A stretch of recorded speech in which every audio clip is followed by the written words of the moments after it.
Inilah Kompas Update pukul 19 waktu Indonesia Barat, saya Cindy Sistiarani. Saudara, diduga pengemudi hilang kendali, sebuah truk tronton menabrak pohon dan kios warga di Jalan Poros Trans Sulawesi Bulukumba, Sulawesi Selatan. Tidak ada korban dalam insiden ini. Kecelakaan ini terjadi di Jalan Poros Trans Sulawesi, tepatnya di lingkungan Ponre, Gantarang, Bulukumba. Pohon yang ditabrak tronton tumbang dan nyaris menimpa pengendara lain. Menurut polisi, pengemudi truk hilang kendali karena menghindari kendaraan lain dari arah berlawanan yang hendak menyalip, sehingga truk yang dikemudikannya keluar jalur dan menabrak pohon serta kios milik warga. Pengemudi truk yang masih di bawah umur kini ditahan oleh polisi.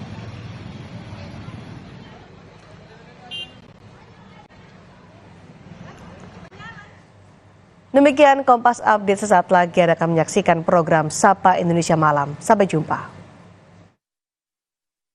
Kompas Update dipersembahkan oleh Morigro.